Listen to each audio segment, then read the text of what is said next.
This is the Tea with NSP podcast. Hi, I'm Morgan, co-chair of National Student Pride. You're listening to the Tea with NSP, the brand new and biggest queer student podcast in the UK. National Student Pride 2021 is just under 3 weeks away, and we couldn't be more excited about what's in store. We're incredibly grateful to all our sponsors and partners who ensure that the event and this podcast can happen. This year, we're thrilled to welcome Creative Assembly to the NSP family, who have come on board as a silver sponsor. Creative Assembly are a British-based games developer responsible for the Total War franchise, Alien Isolation, Halo Wars, and many more titles.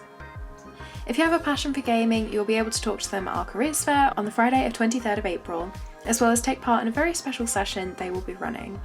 Registration for this year's event is now live, so go check out our website for the details of how to get involved.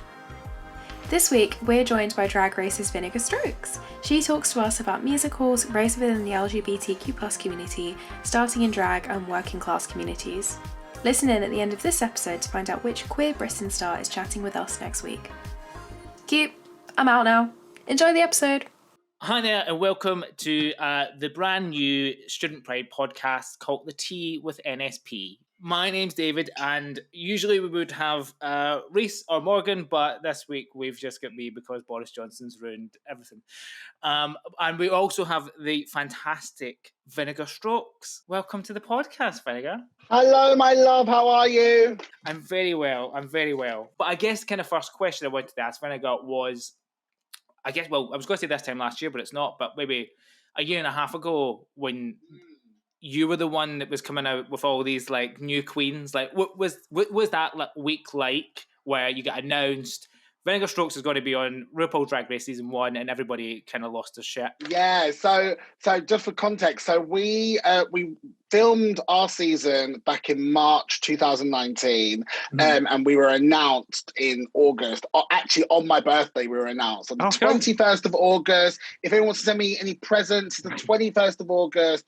I'll take anything any crap that you don't want, I'll take it.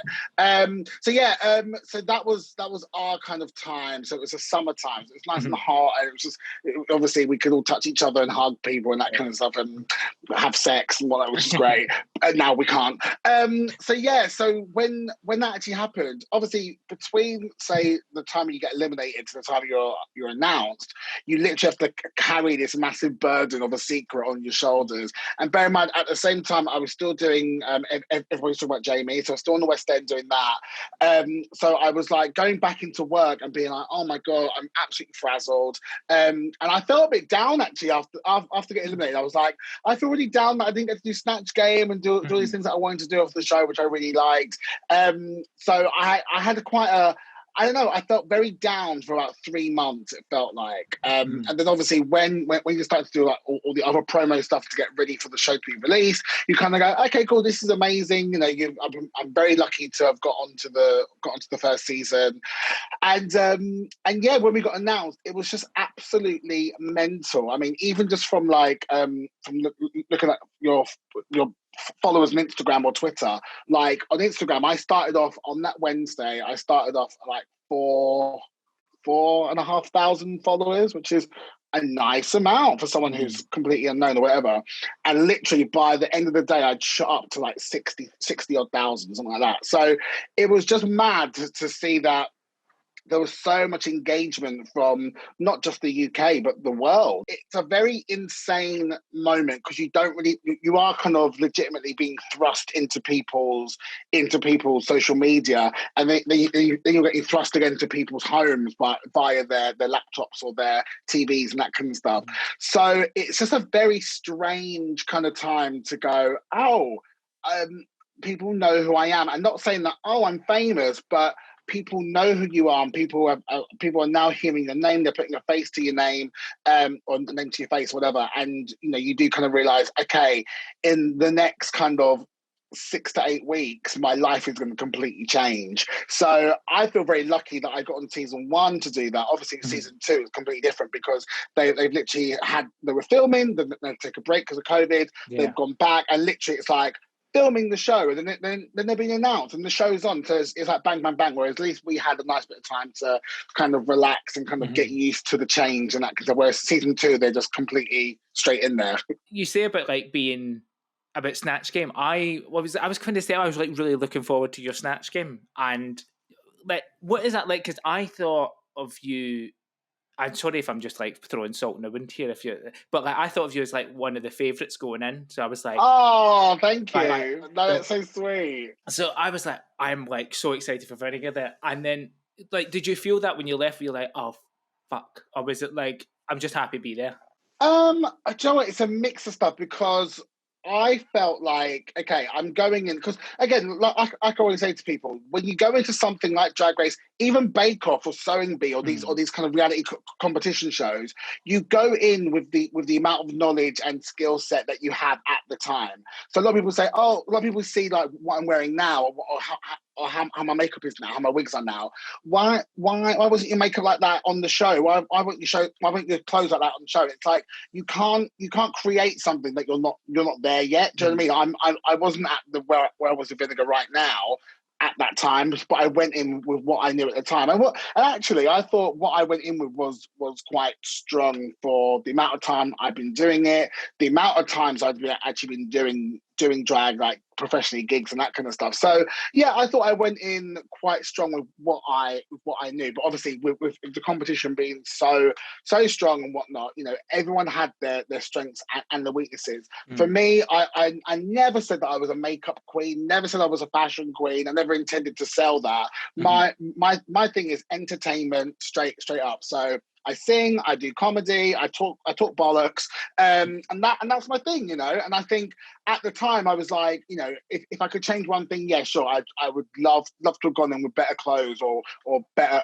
concepts of the themes for the runway, that kind of stuff. But like I said, you can only go in with what you know about yourself at the time, and you and actually I think the best race, if I'm going to be really, really cheesy, is actually afterwards when you are starting to grow and improve what you're doing. Going back a wee bit, what were you like as a 16-year-old? Like, is that personality always been there, or has that been a bit of a... When I was 16, it was like 2000. So, you know, the beginning of the millennium, you know. And I was definitely that sort of person who was definitely gay. I was definitely like, I loved me some boys, I loved the D, so I'm definitely gay. But I definitely was very afraid to like kind of come out, and like, I don't think I told like even like a close friend of mine until I was like 19. So I think I came out quite late compared to what it is like now. Like you can come out at fucking, you know, 11 years old. Do you know what I mean? And we're like, yeah, great, cool. You know, so it's very, very different times. So even though I was very confident in terms of going into like drama club and performing and doing bits and pieces like that, like little shows and that kind of stuff, I was still very kind of, when it came to like letting people in about, you know, me being gay or being just kind of being who I really am in that respect, that wholeheartedly, I very much put up a lot of barriers to like friends and family and that kind of stuff. So 2000 would have been Section 28. Like, is that something that you noticed, like growing up in school, that no one was talking about, like gay people? I'll be honest with you. I don't think I was really exposed to what Section 28 even was. I don't know what it is. I feel like even though I was being quite naughty with like other friends who are exploring their sexualities, that we kind of like, you know, let's have a sleepover. Oh, okay, cool. I have some porn on VHS. I'll bring that around. Do you know what I mean? All that kind of stuff. So even though I was exploring that side of myself kind of sexually, kind of being an emotionally attached gay person, and I say that in terms of being emotionally attached to my sexuality, in terms of, you know, wholeheartedly embracing being a gay man, a gay boy. I never went there with that. So when it came to stuff like stuff on the kind of political side, I knew nothing, because I was like, well, okay, sure, I'm gay, but I don't really want to know about anything else, because again, at that time I was still very not afraid of it, but still very much like, you know, disowning of it, in terms of like, I know this is it, I know this is probably where I'm going to be going, but I don't really want to own it just yet, because I don't feel comfortable with it just yet. I was the exact same. I used to say this thing that I had cringed looking back on now of I'm gay, but I'm not one of those gays. I feel like we are one of those gays. Yeah, I was 100% one of those gays. But one of the things I used to say all the time was, I'm gay, but I'm not a poof. And it's that internalized, fucked up homophobia in my own head that I was like, this is how awful it is that I'm sort of putting a barrier between it. Yeah, but you know what? But I always think that's not always your fault. And I mean you, as in like you, or if there's someone listening to this going, "Oh, that's how I feel right now." I don't feel like that's necessarily your fault. It's because of this social conditioning, probably the way we've been brought up. I was brought up with my mum saying things like, "Oh, if my son was gay," my brother saying, "Don't be gay," that kind of stuff. It's like, okay, you even though it's not their fault for saying stuff like that, and me kind of taking it onto my own head, you got to also understand that when your environment is already nurtured by negativity and homophobia, you're not necessarily responsible for that. It's just that you've been brought up around that. So obviously your brain's going to go, oh, well, being gay is bad. And that's what I felt. I always thought being gay was bad, because I didn't know any other gay people. I didn't know any other gay or lesbian people who are a bit older than me, who could kind of show me the way. I only really got that when I started going out clubbing and going out on the scene and stuff, when I was like 15, 16, and started meeting people who were a bit older. So how long did it take for you to get to that stage? So like you said you were 19 when you came out. Like what was? Yeah, I feel like I was like 18. It's all blurred now with all the gin I've had. It's just life is just blurred. I feel like when I was 18/19, I kind of came out to my very close friends. I didn't come out to my family until I was like 25, and that was because my mum asked me, and I was like, "Oh my god, yes, I am," because I always said to myself, "I'm never going to tell me mum. It's not her business. She doesn't need to know," and that kind of stuff.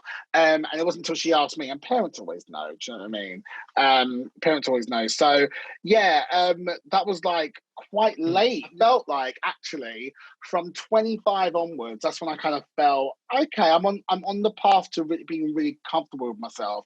And again, that's quite late compared to a lot of kids out there who are, like I said, coming out much younger and being accepted much younger, and kind of being able to kind of find their tribes and find their people and find their thing that they're meant to do quite young. So almost like the polar opposite, but almost the exact same for me. So as I say, 14, 15, I came out to my mum. I wrote a letter.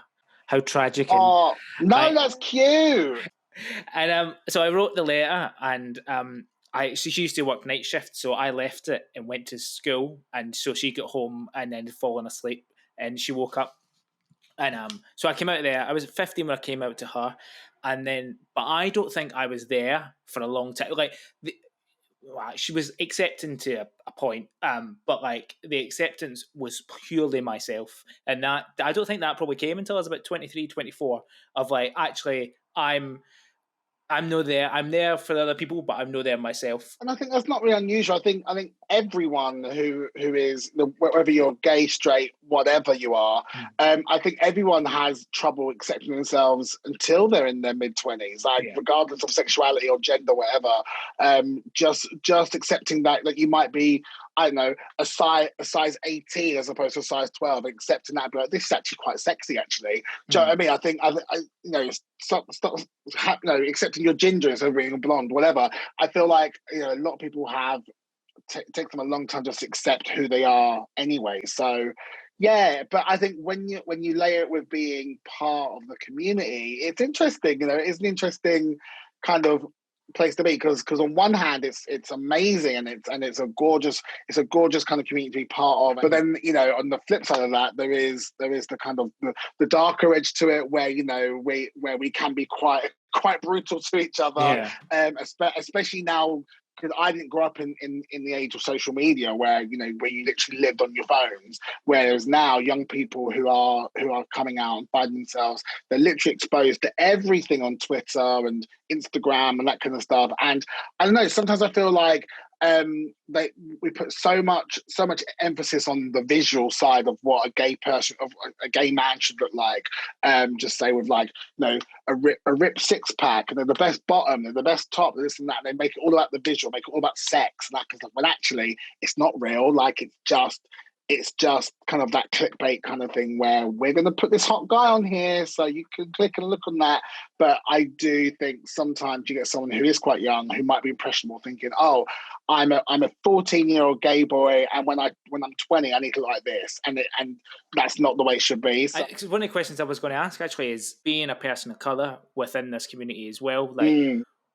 What was, when you first started going into the scene, what was that like? Like, was there any kind of challenges you thought were there that quite unique? Well, I mean, I've always known that it's hard to be gay and black. Always known that. I think that's why it took me a little bit of a while to kind of come out, because just culturally, you know, where my family from, which is Jamaica, you know, there's a whole thing where if you're gay, you're probably going to get shot, or you're probably going to, if you're a trans woman, you're probably going to get shot tonight. Do you know what I mean? It's that's a very real thing.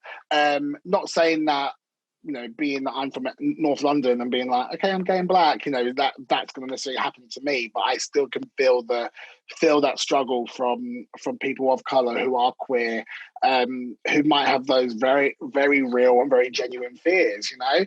And for me, my biggest fear was kind of getting disowned, which is again another real thing. I've had plenty of friends where it's actually happened to them. Now, the couple of friends that happened to, they're very much backing with their families and that kind of stuff. But again, you know, but if we're talking, say, 10, 15 years ago, you know, these boys were getting chucked out of their houses, you know, and they were definitely homeless for a little bit. And they were definitely doing things to try and survive and whatnot. You know, it's not easy being a person of color and being gay as well. I think now that we're seeing a lot more, again, it goes back to what we're seeing as well. I was lucky because I got to see that in London. But if I was from, say, you know, the mountains of Scotland, going, "Hi, I'm black and gay," which probably wouldn't happen in the mountains of Scotland. But yeah, like, who's here? You probably wouldn't see anybody. Do you know what I mean? So I think it's great now that we are seeing more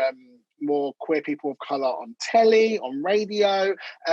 This is why I think Drag Race is a great example of that, because not only are we seeing black people or people of colour who are openly very gay or trans, we're also seeing them be stars as well. And I think that's a big thing that, I mean, I never saw a lot of gay black people where I grew up on telly, and if I did, they weren't necessarily seen to be a star or a celebrity or be kind of built up in that kind of way.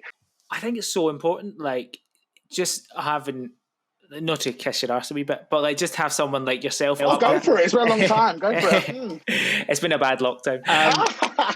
Growing up in Glasgow, I think this sounds like it's one of these like ancient stories, but honestly true.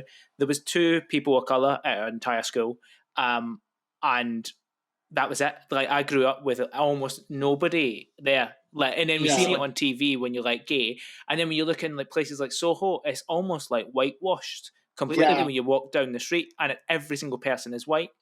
And it wasn't until I watched that Reggie Yates documentary about being gay and being black, and you went to the club, and everyone was like, "Don't put me on camera." But it was like there was hundreds of people at this club that were all people of color, and it's like, why is that not to the places that I get talked about? I mean, like, why is that not a more kind of inclusive environment? There is a kind of thing where actually, you know, if you go to certain clubs, the clientele, the people who go there are very much white gay men, especially if you go to like Two Brewers, just say like a Clapham gay is a real thing, you know. And I love the Two Brewers. I love going. I love performing there. But you know, sometimes you go to a certain place and you go, "Wow, this is not as diverse as it should be." And I don't know why that is. I don't know. It could be as simple as just the music is whack. Do you know what I mean? But I think there is a certain thing. I don't want to say it's a divide in the gay community and the LGBT community in terms of, you know, colours here, you know, blacks here and whites here. I don't think it's that. I just think it's the thing of the spaces that are being created, so kind of cater to a certain demographic. I went to heaven once. Remember, someone walked up to me and said, "Love, you're not supposed to be here. You're fat." What? And they were like, "Fat people should not be here." So I used to be I basically got a gastric band about a year and a half ago, and I used to be about 18 stone, and so I've lost a lot of weight. But I used to be like, wee short fat thing, and I was never happy with it. Do you know what I mean? It was never. I hated it. But it was because of these things. Like I'd walk into gay bars and I'd literally be told, "This is not a space for you. Leave." I think that's disgusting that someone would come up to you. But again, and this is what I said before. The darker side of it is that we're very quick to. We're all saying, yeah, let's love each other and that kind of stuff. But also, there's some people very quick to try and beat someone down. I always think if someone is like that, if there's a gay person who's like that. I just think you've clearly got your own issues going on, and the way that you deal with it is by getting drunk or getting high and taking out your own neuroses or your own issues on someone else because you can't handle what's going on in your own life. Actually, after that was why I helped out with Student Pride. But it's meeting people, especially through Student Pride, and I'm like, oh, actually, no, there's a lot of gay people out there that are nice people, and not keeping that distance away from it. Drama school. I just want to. I've completely get sidetracked. What was that like? Like, because I went to university, so it was a bloody boring experience, and I never went to all my classes. But like, what was it like? Was it quite like a freeing environment going to drama school? Oh, I loved it. So it's so funny because I got told by a couple of teachers, listen, Daniel, this is not going to work out. You know, you're not up for it. You know, you're going to get fired from this is legit what I got told. You're going to get fired from every job you do. You should find something else that makes you happy. You're a mess, or this kind of stuff. I was like, thanks a lot. Now, I've always been, I was very hurt by this, very hurt. Yeah. Because obviously as a kid, I'm like, I don't know what else I'm good at. So I feel like I'm good at performing and good at drama and good at acting, good at singing.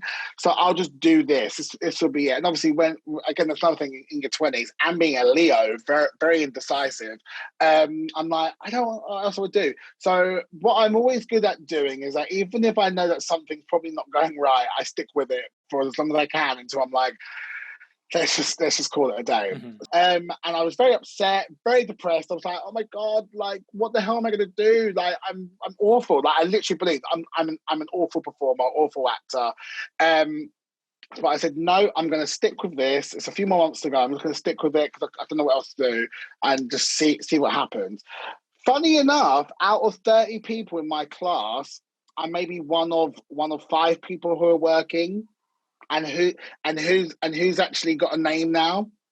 The one who got told he was going to get fired, who's never been fired from a job. The one who said he was going to get fired. Do you know what I mean? So even though I was great at the social side, I was great at the kind of side of being fun and social and doing like the extracurricular stuff. But I was really shit at doing the kind of like studying side of it. Yeah. But that's just me all over. Like I'd rather like, you know, go into something practically rather than academically. So what did you do between that, like finishing school to starting drama school? What was that period? One, I was deciding what I was doing in my life. I was like, I know what I'm doing. Again, Leo, very, very indecisive. And like I said before, late bloomer, everything kind of comes to me a couple of years later. So I was just kind of working. I was working TGI Fridays. I was doing my waitering jobs. I was very good at that as well. And I was just kind of going out and have a good old time. I felt like I just partied a lot between like 18 to thing and not really knowing what I was wanting to do. But obviously on top of that, I was going to like youth theatres and performance. I was still performing and doing stuff, but I was just kind of just enjoying myself really and just kind of being like, I don't know what I want to do with my life. So I'll just kind of just do this and earn some money, go out and just have a good old time really. So sometimes though, that's like having that little year out or a couple of years out to be like, right, what's that? Because I did law and I'm not a lawyer. Oh God. Oh wow. And I did law because I did a drama class and I played a lawyer and I decided to be a lawyer. Oh, that's hilarious. No, David, you might have wanted to be a fucking actor, son, but you would definitely wouldn't have. Go and audition for like Law and Order or like Ally McBeal or something.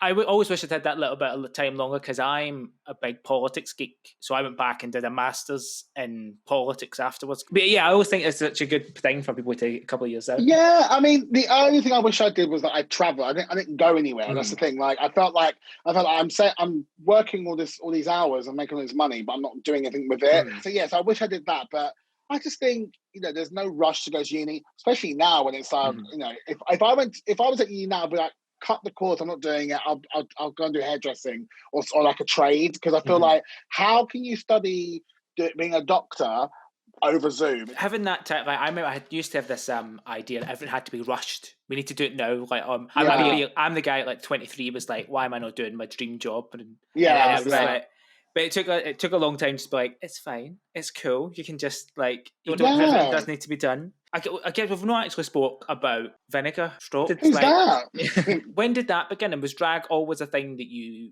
thought of, liked, or did it just sort of like? So I've always been someone who's been into like improv theatre, Mhm. devising, like that was my kind of thing. But when it came to like making theatre, I love doing like improv and devised work. I really enjoyed it because I felt that was the most creative side of me. Mhm. And it's funny because even though I never was looking for drag and actually rejected drag the first time that it was even like said to me, I was already doing like lots of characters. They were all male characters, but I was doing like lots of different random characters. I used to do it from when I was a kid as well, like just make up little shows and that kind of stuff. So it was always something I always did. Mhm. So then cut to just finished drama school. I've been out of I finished drama school in 2010, and I was kind of like doing the rounds and kind of, trying to get jobs here and there, doing auditions and whatnot, doing a few tours as well. And then I started doing stand-up comedy as a boy because I was working at Harrods for a year, and I legitimately was going to throw myself out of a window or something, because I was like, I can't do this anymore. This is like, retail is not the one. Can't do it. I hate everyone. The person who I was working with, one of the girls, I was like, I never met anyone like her before in my life, and I was like, I'm gonna throttle you. Like, you're fucking gross. So I was like, okay, the reason why I'm so upset is because I'm not performing. Because I hadn't performed for about a year at that point. So I was like, this is the reason why you need to get yourself back on the stage. So at that point, I got quite interested in watching comedians and that kind of stuff. And something about me is that I always try and find, if something's not working, what else can you do, kind of Mhm. thing. So I started doing some stand up. I was like, I can do all that. That's great, easy peasy. I can do that. And I was quite good at it. I thought, oh, actually, I'm not bad at this, actually. So I was doing that for about 6 or 7 months, just doing the rounds and doing a few gigs here and there.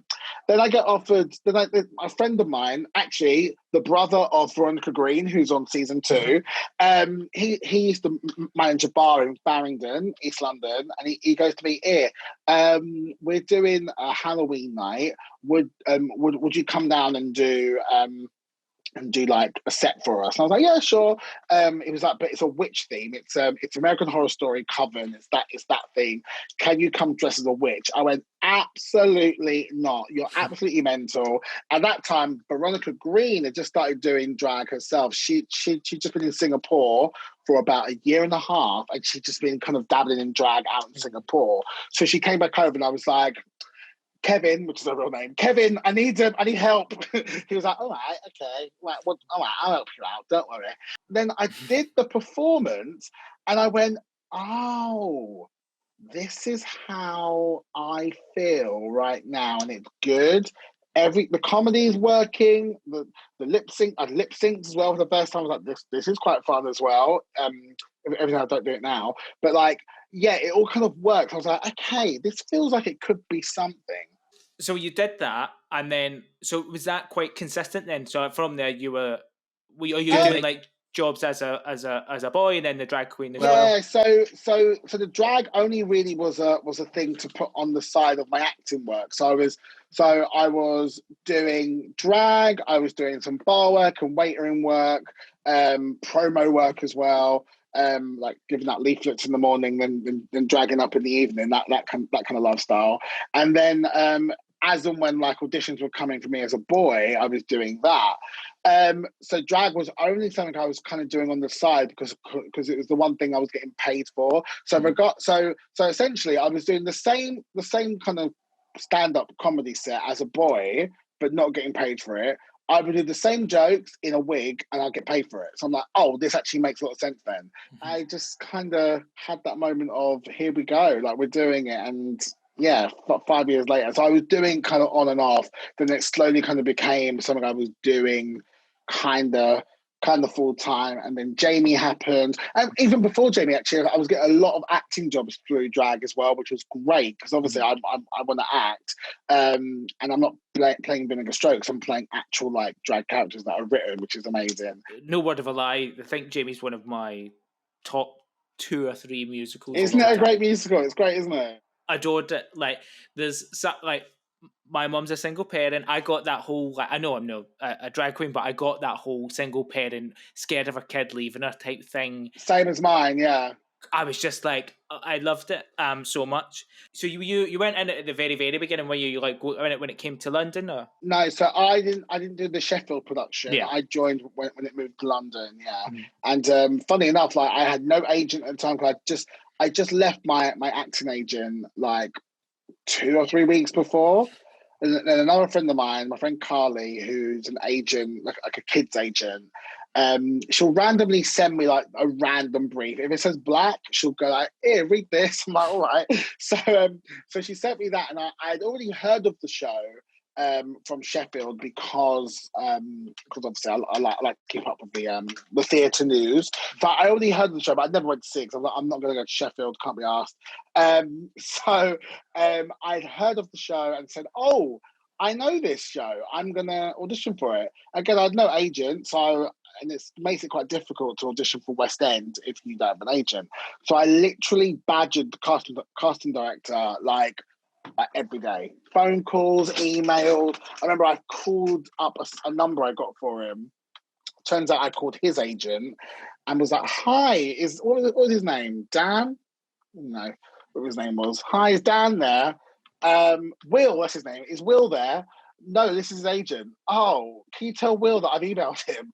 "Yeah, sure." And stuff. So I got myself into the room, thank God, and then smashed it and just got it, literally. And bear in mind, for West End, if you're auditioning for something on the West End, you're looking at about 3, 4, 5, 6, sometimes 9 auditions just to get told, "Sorry, no." Do you know what I mean? So the fact that I literally got the email from them the next day, I was on the train and I screamed. I went, "Fuck!" And obviously, you can't scream on a train in London. People go, "Is it a bomb?" Do you know what I mean?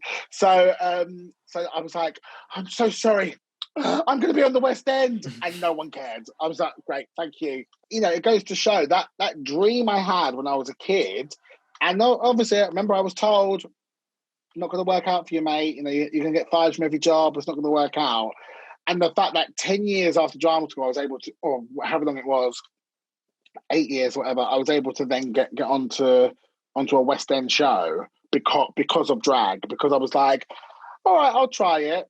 Is incredible, you know. It's just funny how when you say yes to one thing, which you think would just be something you'll just do part time or just on the side just to make some extra cash, actually turns into something that gives you every opportunity that you've kind of dreamed of. What's your go-to show? Like, if you're going to go, right, I want to go see a show, what are you going to go to? So if I could go and see a show once a week, twice a week, it would be Little Shop of Horrors. Oh. It's my absolute favourite show. I'm a big Sondheim whore, so I love Sunday in the Park with George. That's one of my favourites as well. Actually, that show was the one that made me go, I think I want to go to drama school. I saw that in 2006 and I went, "Oh my God, this is like the real deal." So yeah, I'd love to write a musical. Actually, that's like one thing I'd love to do. I mean, I'm not like a musician, but I can definitely pen down lyrics and pen down a story. So I don't know what I'd write about, or what it would be, but I would love to write a musical at some point. But this is my musical. This is my baby. So yeah, I'm a bit of a basic bitch, so my favorite is Les Mis. Really? Okay. Yeah. So I just like it's my favorite. I've always loved it. It's not my favorite song. My favorite song is "She Used to Be Mine" from Waitress. Oh yeah. I've got about 7 different versions of it, and my boyfriend is like, "Will you shut the fuck up with this song?" Is like too much. I got a chance to see Sarah Bareilles do it before, literally the week before COVID, before the first lockdown. I got a chance to see Sarah, and I was like, Oh my God, it's so good. Like what I've never heard what baking can do. Like the way she does it, it's so great. What's a role you would love to play in a musical? Like if you say, right, dream role, what would it be? Oh my gosh. Okay. Let's go for a woman and a guy. So as a guy, oh my God, what roles is there? I suppose like Seymour or Seymour from Little Shop. Even Audrey 2 would be a dream role. Like Audrey 2 is like legit a dream role. But I feel like me playing Seymour, a black Seymour, I've never seen it. That'd be quite camp. So yeah, Seymour would be good. I love the songs as well. As a woman, as a drag woman, I would love to play. Joe, I'd love to play like Madame Morrible in Wicked. I think she's camp. I'm going to ask you something else. What's something a bit more? Oh my God, Joe, how would play? Come From Away, but Beverly Bass, just a drag version of Beverly Bass. That's a good one. There is one question that I always ask in these. Can we talk about being a student? Blah blah blah. If you could go back to 18-year-old Daniel, is there anything you would change? No, do you know what? I wouldn't. I know it's cliche to say, no, I wouldn't. But I feel like I was doing everything I needed to do at that age, like going to these youth theatres and doing these little Amdram shows and that kind of stuff, and kind of learning my craft back then. Would I have come out earlier? No, actually, because I had a good time, kind of with what I was doing and who I was doing. So no, I feel like I wouldn't change anything about being 18. I've honestly had the loveliest day, and this has been fantastic. Anything you want to plug before we go? Oh my God! Please support my new band, Vinegar Strokes and the Morning Afters. You can catch us on Spotify. Just type us in. We've got 3 nice covers on there. We've got more songs coming next year and some shows. So give us some love, will you? It's not just me. I've got a whole band now to look after, to breastfeed. So please give us a little listen. Amazing. Thank you so much, Vinegar. Mwah, bye, love. Still not quite sure how our wonderful editors managed to condense so much content into one episode. Jamie, Sean, you stars. Next week, David and Miles chat to the lovely Riyad Khalaf of Queer Britain. He talks about growing up in Ireland and the differences in culture, being more free when he goes to London, his documentary and the ultimate fears that come with that, and so many more things. We struggled to get this week in, honestly. If you'd like to hear more from us, don't forget to grab your tickets for our week-long festival starting April 19th, 2021, where you'll get to hear and see even more of our madness. Unfortunately, you've got more of me again next time, but for now, or until next week at least, I guess, I will say goodbye, good evening, good afternoon, good morning, wherever you are, but enjoy the rest of your day, and listen in next week. Bye!